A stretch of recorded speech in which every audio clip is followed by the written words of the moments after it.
This one actually, for me, was much more painful than the previous one because at this point, I was already a pretty solid player, probably like 2,300, and I had a winning position in this game. This was a game that I played in Oropesa del Mar in Spain in 1999. The World Youth Chess Festival was held in Spain, I believe, in 1998, 1999, and 2000.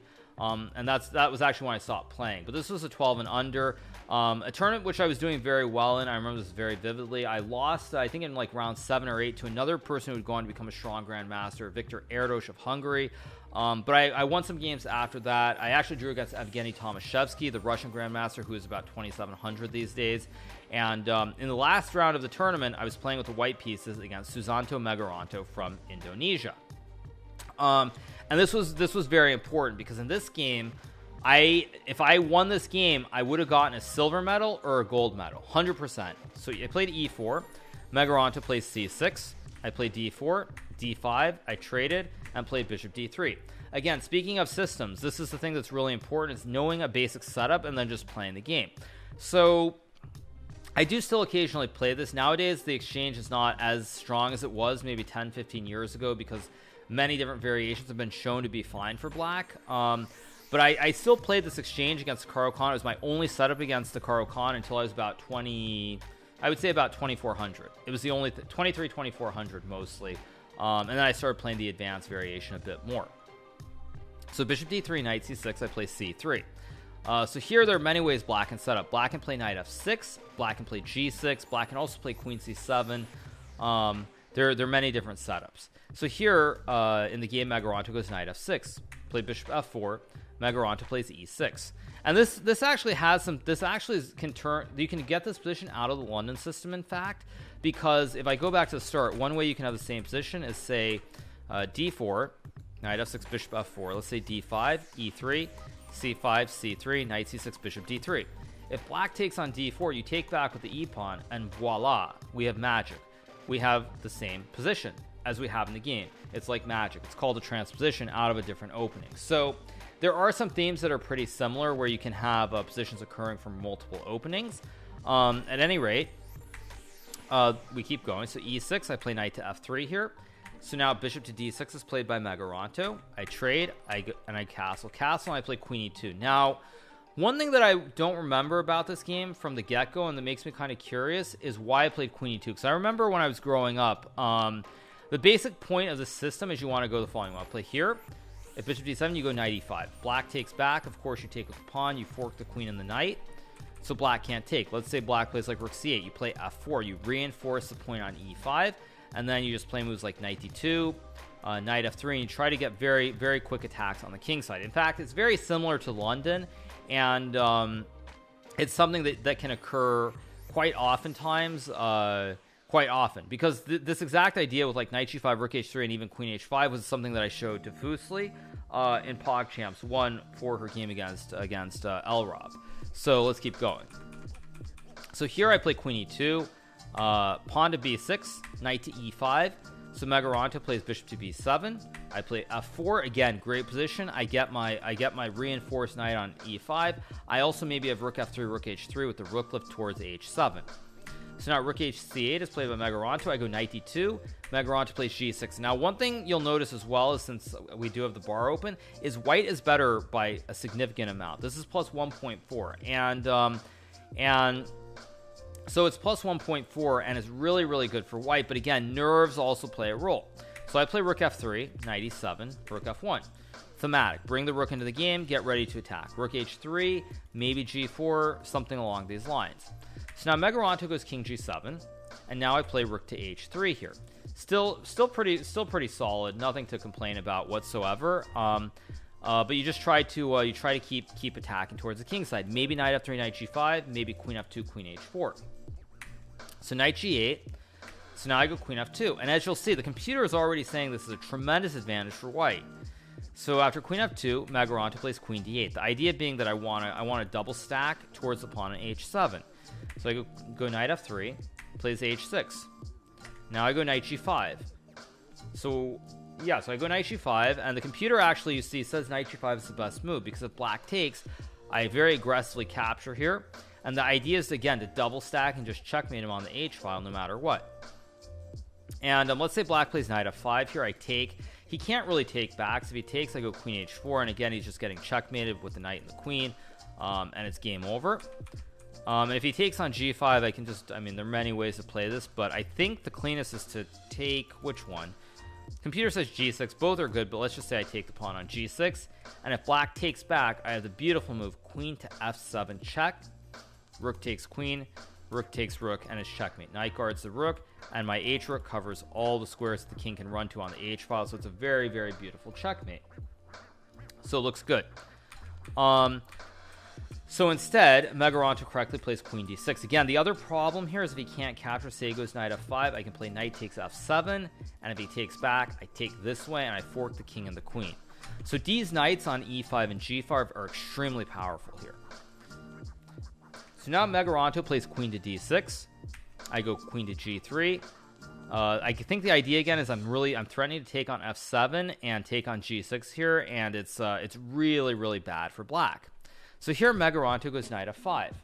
And so now here I make the huge mistake, the blunder of the game. I play bishop takes knight. And as you'll see, the eval bar goes right off the cliff. From plus like 3 down to zeros. So the move that I was supposed to play here is knight takes f7. Now again, I don't know why I didn't play this at the time. Probably it was nerves, or I was worried there was some tactic. But the reason it's winning is if black takes the knight, I can just take the pawn on g6. Knight guards the queen. King h8 runs into knight f7 checkmate. If king f8, I just take with the queen. Same thing, checkmate. Now what I suspect at the time is probably during the game I got concerned that maybe he could sack his queen on e5 here or something like this. But the problem is that if he takes the knight here, what I do is I just play knight takes queen, and we have just traded off queens, but now he's missing his pawn on f7, so I'm up one pawn, and I'm just going to be winning a second pawn and almost certainly the game here.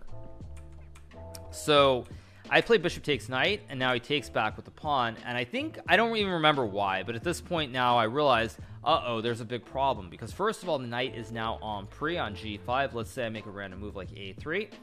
Black takes, and it goes knight e7.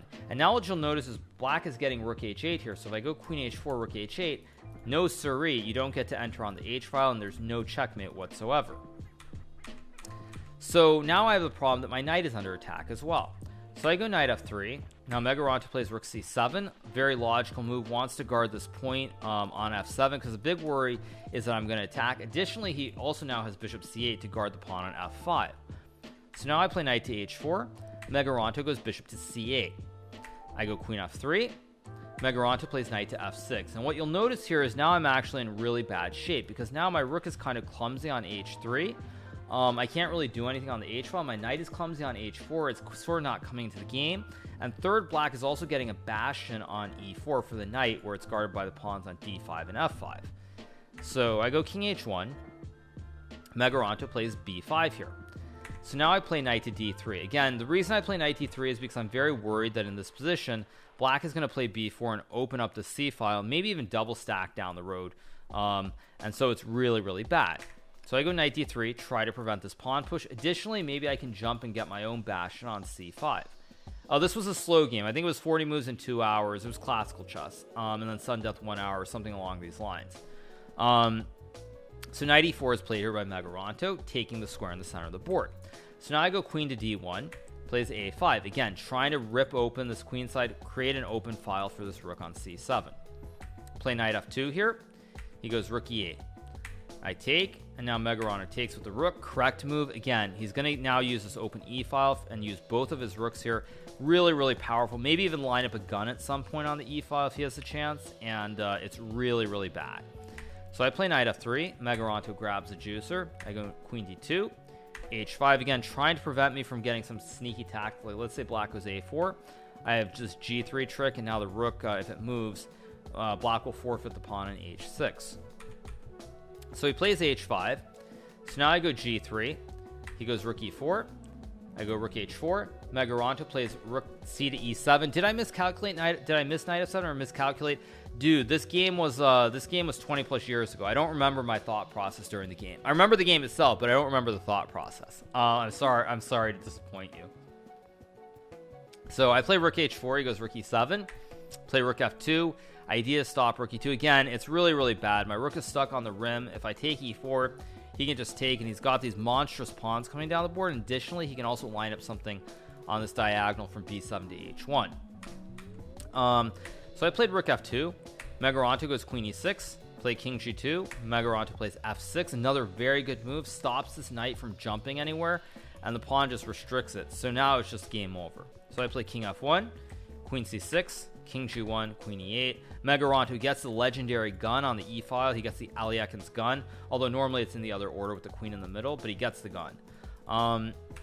So I play rook g2, rook to e3, rook f2, g5. Another nice move by Megaranto. Now my rook is really in bad shape. The queen guards the pawn. Rook has no squares to go to because it will get eaten by the pawns. And if I go rook h3, I mean even f4, just a new fossil. The rook is stuck on h3, and black is winning. So I go knight e5, trying to confuse the matter a little bit. Like if black takes the rook, I can take, like takes, for example. There might be some trick with queen g5. Mind you, it still is losing after king h7, but you know, you're trying to muddy the waters and hope for some tricks. So Megaranto does not get bluffed, though. He takes the knight. I take the rook. He takes my rook. I go check. King h7. Take the pawn. He takes on d4, and I'm just down a bishop. So I play a few more moves. Queen d4, rook e1, rook f1. Megaranto, with clear understanding, just trades the queens. Get the queens off the board because he knows that technically speaking, he'll be able to win with a rook and a bishop against a rook. So we trade.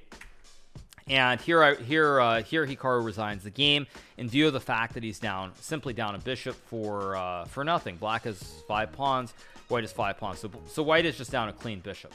So this is why I resigned in this position, because I'm just losing the game. And I was not 19. I was 12 or 13 when this game was played. So I think I was 11 or 12. But at any rate, you see, it's very painful. Like this one really was painful to lose. But again, you use it all as motivation. You come back and know you can be better. And as I said, the previous year, I would go on to win the silver medal. I won a very nice final game. Against Daniel Stelvagen, who also would become a grandmaster from the Netherlands. So a lot of these players I played towards the end of the tournament, they would all go on to become grandmasters. Susanto Megaranto, of course, he's a grandmaster from Indonesia. I believe he is the #1 ranked Indonesian player. The previous game I showed, David Baramidze, grandmaster. Daniel Stelvagen, who I beat in the final round the following year, also would go on to become 2600 level grandmaster. So many of these players that we were playing against at a very young age were already very strong. They would all go on to become grandmasters, which is why I will say that generally the trajectory, when you see a lot of these young kids who are up and coming and they're competing against each other, if any of them don't become grandmasters, it will be very surprising, because at 23, 2400, they keep going with it, and they keep improving. So it is worth noting. Someone also asked a question if I was better than Tani at his age. I became a master, I think, about like 5 months younger than Tani. Not that means anything, but he is on a good trajectory, for sure.